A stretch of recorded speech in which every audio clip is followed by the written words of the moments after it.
मेरा नाम निकिता है और आज मैं आपको जिस घटना के बारे में बताने वाली हूँ वो मेरे साथ पिछले साल ही हुई है। उस वक्त मैं अपने फाइनल ईयर की पढ़ाई करने के लिए दिल्ली में थी। वहाँ पर मेरे बहुत सारे फ्रेंड्स बन गए थे और फर्स्ट और सेकेंड ईयर हम कहीं भी बाहर नहीं गए थे न्यू ईयर पे। तो हम सब ने डिसाइड किया था कि इस बार न्यू ईयर में हम कहीं बाहर जाएंगे उसे सेलिब्रेट करने के लिए। ऐसे तो मैं बहुत इंट्रोवर्ट हूँ, लेकिन वहाँ कॉलेज में जाकर बहुत फटाफट ही मेरे दोस्त बन गए थे और बहुत सारे दोस्त बन गए थे।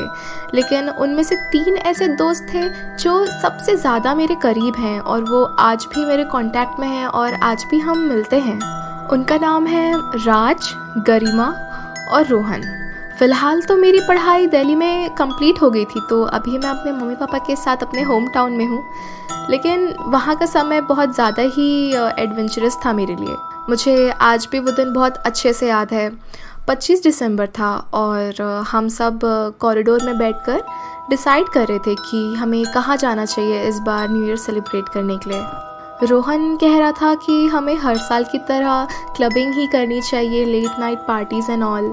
लेकिन मुझे और बाकी सबको ये आइडिया पसंद तो आया, लेकिन ये बहुत यूजुअल था, हम हर साल ही यही करते थे। और गरिमा ने भी कहा था कि इस साल हमें कुछ ऐसा करना चाहिए जो हमने पहले कभी ना किया हो, ताकि वो यादगार हो जाए। खैर, वो समय यादगार तो बन गया, लेकिन पॉजिटिव वे में नहीं। हम सबको कोई ऐसी जगह डिसाइड करनी थी जो ज़्यादा दूर भी ना हो और महंगी भी ना हो, क्योंकि हम सब स्टूडेंट्स ही थे और कोई भी जॉब नहीं कर रहा था। हमारे पास उस वक्त ज़्यादा पैसे नहीं थे, तो हमें हर काम बजट को देखते हुए करना था। फिर गरिमा ने कहा कि हमें कॉलेज के बाकी सारे लोगों के भी इस प्लान में मिला लेना चाहिए और साथ में कॉन्ट्री करके कुछ अच्छा बिग प्लान करना चाहिए। ये प्लान हम बाकी सबको उतना कुछ ज़्यादा खास नहीं लगा, तो ये प्लान भी कैंसिल हो गया। उसके बाद हम सबको 2 दिन और लग गए डिसाइड करने में कि हमें क्या करना चाहिए, बट किसी को कुछ ना कुछ करने का मन तो था ही। तभी राज ने एक माइंड ब्लोइंग सा आइडिया दिया। उसने हम सबको कॉन्फ्रेंस कॉल किया और उसने हमें बताया कि दिल्ली के पास ही आगरा है और हम में से किसी ने भी आगरा देखा नहीं था, ना ताजमहल देखा था। तो उसने कहा कि हमें यहीं जाना चाहिए, कम से कम 2 दिन का ट्रिप करना चाहिए और फिर हम वापस आ जाएंगे।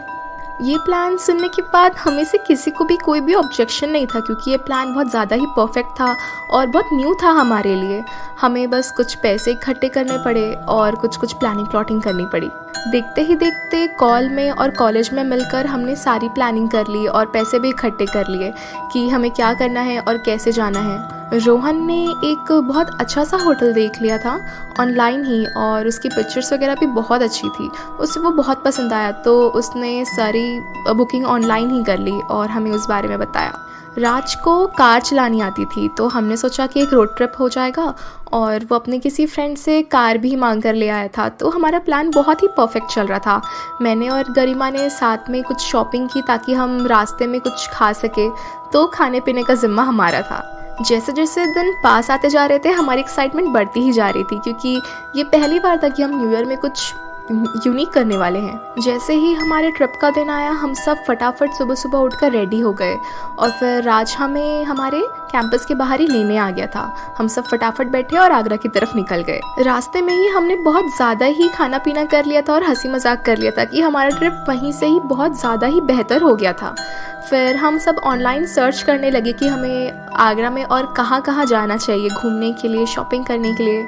फाइनली बहुत लंबे सफ़र के बाद हम आगरा पहुंच गए थे और हम सबसे पहले अपने होटल गए। हमने 2 कमरे बुक कराए थे। एक कमरे में मैं और गरिमा रहने वाले थे, दूसरे में राज और रोहन।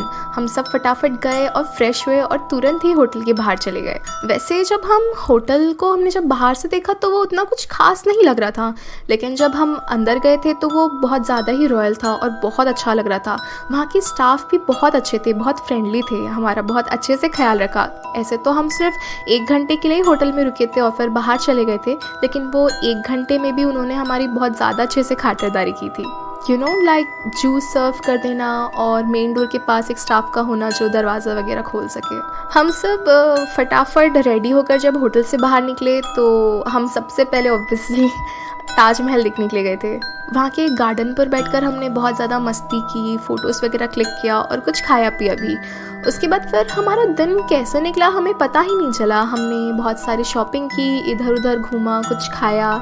जैसे जैसे शाम होने लगी थी फिर हमने डिसाइड किया कि अब हम वापस होटल चलते हैं। तो हम करीब 9:30 बजे तक वापस होटल पहुंच गए थे। पर जैसे ही हम होटल के अंदर गए, वहाँ का नज़ारा हम सबके लिए बहुत ज़्यादा ही वियर्ड और शॉकिंग था, क्योंकि होटल पूरी तरह से वीरान था। एक लाइट भी नहीं जल रही थी वहाँ पर और कोई स्टाफ भी नहीं दिख रहा था। हमें समझ में नहीं आया और थोड़ा बहुत डर भी लग रहा था, लेकिन हम चुपचाप फिर अपने अपने फ्लोर पर गए और हम अपने रूम की तरफ जाने लगे। जैसे ही हम अपने फ्लोर्स पर पहुँचे तो वहाँ पर भी कोई लाइट नहीं थी और ना ही कोई वेटर, ना कोई भी नहीं था। हम सब थोड़ा बहुत घबरा भी रहे थे, लेकिन फिर भी मैं और गरिमा अपने रूम में चले गए और रोहन और राज अपने रूम में चले गए। रूम में भी लाइट नहीं थी, कुछ भी नहीं था। तब मैंने और गरिमा ने डिसाइड किया कि क्यों ना हम रोहन और राज के पास ही चलते हैं, क्योंकि हमें बहुत डर लग रहा था। जैसे ही मैं और गरिमा अपने रूम से बाहर निकलकर कॉरिडोर की तरफ आए तो हमें ऐसा लगा कि हमारे पीछे कोई खड़ा है।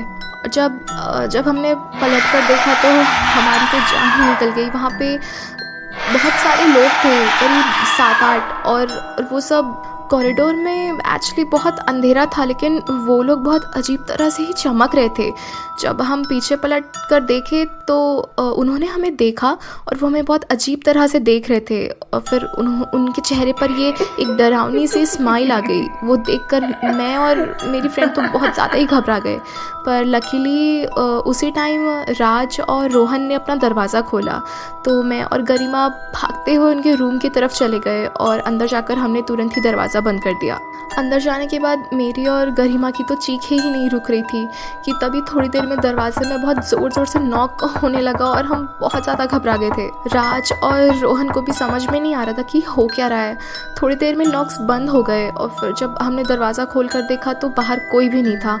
हम सब तुरंत ही भागते हुए नीचे जाने लगे। पहले तो हम लिफ्ट्स के पास गए, वहाँ पर भी वो लोग खड़े हुए थे और हम सब बहुत डर गए। हमने स्टेयर्स ली और फिर हम नीचे गए। जब हम नीचे जाकर देखे तो वो लोग मेन गेट के पास ही खड़े होकर हमारे ऊपर हंस रहे थे। हम बहुत घबरा गए थे। तभी मैंने देखा कि एक दरवाज़ा था पीछे का जो टूटा हुआ था, हम उससे बाहर आ गए। जैसे ही हम बाहर आए वो बिल्डिंग पूरी ही तरह से बंजर हो गई और उस पर आग की लपटें आ गई। वो बुरी तरह से जलने लगी और अंदर से हंसने और रोने की आवाज़ें आने लगी। हमारे तो होश ही उड़ गए थे। थोड़ी देर के बाद वो बिल्डिंग वहाँ से गायब हो गई और पीछे वीराने में हमें हमारी कार नज़र आई। हम सब भागते हुए अपनी कार के पास गए और वहाँ से निकल गए। तो हमने रास्ते में गूगल में उस होटल के बारे में सर्च किया। कुछ साल पहले वहाँ पर एक ऐसा होटल था जिसमें किचन में गैस लीक की वजह से वो होटल जल कर राख हो गया था। कुछ लोगों को बचा लिया गया था, लेकिन 7-8 ऐसे लोग थे जो अंदर ही जल कर मर गए थे। फिर हमने रियलाइज़ किया कि कल रात जो हमने आत्माएं देखी थी उनमें से वो लोग भी थे जिन्होंने होटल में हमारा स्वागत किया था और हमारी खातिरदारी की थी।